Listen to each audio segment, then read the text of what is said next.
Good evening. Makwento ko nga pala sa inyo yung nangyari sa akin kagahapon.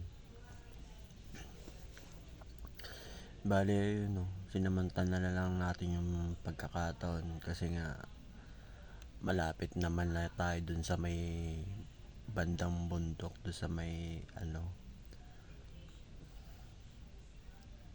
nga ba lugar yun? San Mateo, sa JP Rizal. Ayun, nakapag-drop off tayo doon. May malapit naman na doon. Ayun, pinuntahan na rin natin yun. Kasi nga 'di ba mahilig tayo doon sa mga ganyan. Yung pupunta doon sa may paliguan, doon sa mga bundok. Kung ano pa yung mga ibang mga magagandang tanawin doon. Ayun, napagtanong ko doon sa mga naglalakad, yung mga bata na yun, kung saan ang daan. Eksakto nun, doon din pala ang punta nila. Kasi 'di ba tagahapon walang pasok. Siguro nagkayaan sila pumunta doon. Doon nga din pupunta nila. Buti nga kamo, doon din sila. Pasabay na rin ako doon. Sabi ko doon din ba pupunta nyo? Doon. Tala, sabay na rin kayo sa akin. Lima sila. Yung isa may bite. Yung tatlo sa akin sumakay, dalawa sa likod, tapos isa sa harap. Tapos yung isa akas na lang din sa bite. Nahuli na kami, nahuli na yung may bite eh. Tapos ayun, malapit naman na doon. Bago muna tayo pumunta doon, sinabi ko sa kanya, bago muna pumunta tayo doon, bili muna tayo pagkain. Kahit na papano may makakain tayo doon. Bili ako ng tinapay doon sa may tindahan doon. Tinapay na may palaman din na kung ano-ano lang na chicheria. Pumili kami nun. Tapos inumin, soft drinks. Tapos yung pagpasok namin doon, hinarang kami ng lalaki. Sabi, bawal kayo dito. Ayun ang may-ari nakakotse. Sabi ko, kuya, sayang naman kasi gusto namin maligo eh. May mga pagkain na rin kami dito. Bawal sabi ng ganun. Gusto nyo, hintayin nyo mo umalis yan. Yun, nagkaroon kami tsansa. Aalis din pala yung may-ari. Buti nga mabait yung manong na yun eh. Kung iba-iba lang yun na di nga talaga kami makakapunta roon. Kasi parang yung may-ari na yun, ginawa niya ng subdivision yun eh. Di pa naman siya kompleto na gawa. Bali yung kalsada inaayos pa. Tapos may bahay doon na tinatayo, may nakita ako. Tapos may cover court, full court na palaruan din. Tapos ayun nga hintayin namin lumabas. Siguro mga 10 minutes na yun, umalis na rin. Saka kami bumalik. Nagpasalamat kami, kuya salamat sige, ganun. Punta kami doon. Pinagbasdan ko yung lugar. Sabi ko gano'n, sayang naman itong lugar na to.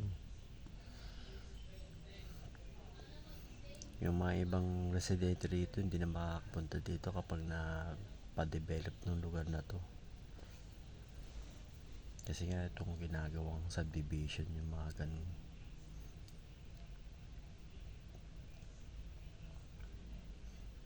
Tapos ayun, may nakita kaming talon doon. Puntahan na namin.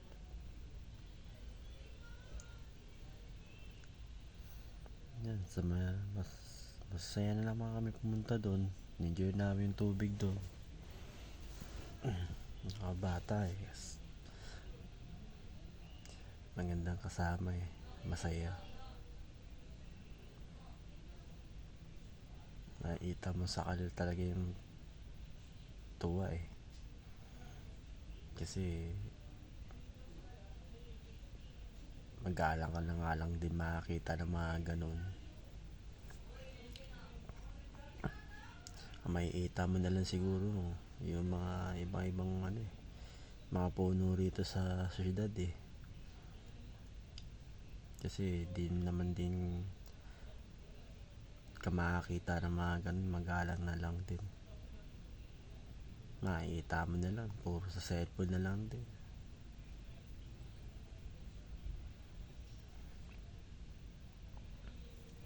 Yung bata ako, parang di ko naman din naranasan din yung mga ganyan. Kaya itong tumanda na ako, 39 na ako eh. Itong tumanda ako, parang in-enjoy ko na lang din eh.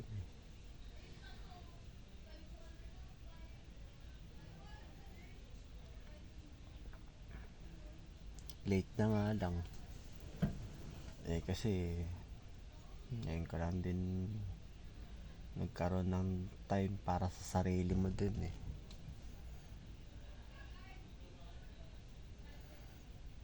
Na makita yung ganda ng kalikasan.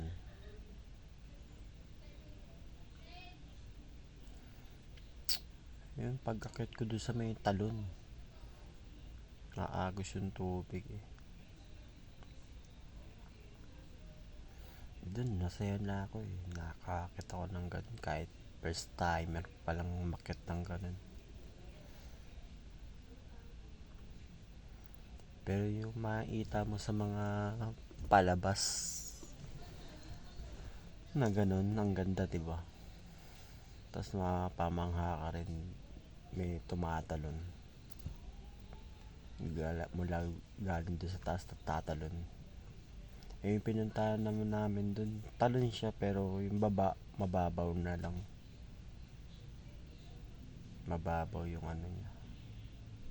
Agos ang tubig niya, tapos parang ano, tinabunan na rin yata, ewan ko, tinabunan na rin yata, parang pinatay nila yung ano, yung paliguan dun, siguro para, kasi parang napansin ko mga pinatambak-tambak ng mga bato na iba-ibang klase, yung mga galing sa mga theatrang contraction eh, mga pag pinagawa ng mga bahay, mga bato-bato doon, siguro tinambak yun kaya naging ganun yun. Kasi iba-iba na rin yung mga bato doon, yung parang may mga durog na hollow blocks. Saka hindi mo makikita yung ano, yung makita yung mga buhay na bato na malalaki. Ayun nga, napansin ko. Ang ganda sana yun eh. Yung talagang ano yun. Siguro maganda yun dati. Yung hindi pa nagagalaw. Talagang paliguan yun.